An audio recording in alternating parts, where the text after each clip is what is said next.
किस मानसिकता के लोग करते हैं। अभी बात आई चरारे शरीफ दरगाह की, तो औरंगज़ेब जो था ना, इसने संगीत पर प्रतिबंध लगा दिया। तो कुछ संगीतकार, कुछ क्या काफ़ी सारे सभी संगीतकार है भारत में, तो अपने सारे वाद्य यंत्र लेके गए और उसकी अर्थी निकाली और जामा मस्जिद के बाहर प्रदर्शन किया कि इसका दिल कुछ तो पिघलेगा।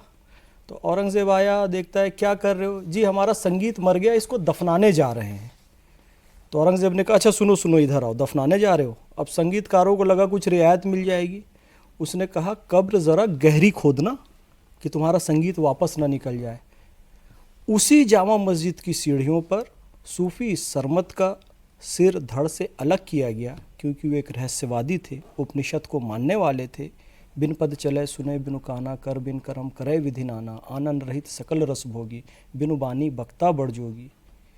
इस विचारधारा को मानने के कारण, उपनिषद को मानने के कारण, दारा शिकोह का समर्थन करने के कारण उनका सर धड़ से अलग किया गया। और उसकी क्रूरता की कहानी आज भी जामा मस्जिद की सीढ़ियों पर है। पूर्वी दरवाजे में जाइए तो सूफ़ी सरमत की मज़ार आज भी वहाँ पर है, वहाँ पर लिखा हुआ है। तो ये विचारधारा के लोग हैं, सूफ़ियों के साथ यही अत्याचार करते हैं। और चरारे शरीफ में औरंगज़ेब की विचारधारा के लोगों ने ही ये काम किया।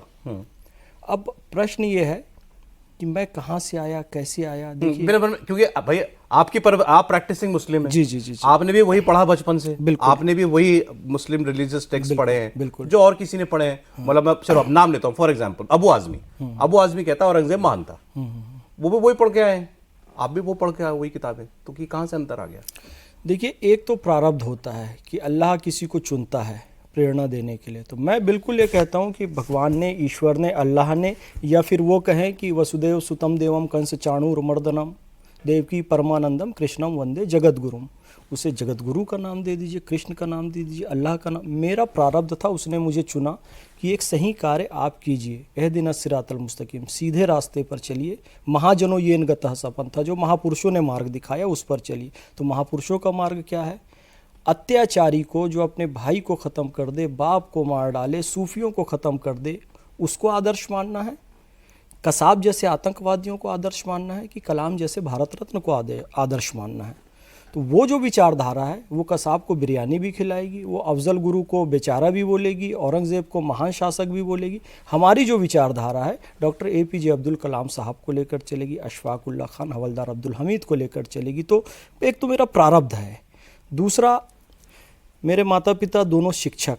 मेरा सौभाग्य ये कि सच्चर कमेटी की रिपोर्ट कहती है मुसलमान शिक्षा में सबसे पीछे, और मैं जिस परिवार में पैदा हो रहा हूँ वहाँ पर मेरे दोनों माता पिता शिक्षक हैं और सरकारी नौकरी पर हैं। वो मुझे सरस्वती शिशु मंदिर में प्रवेश दिलाते हैं।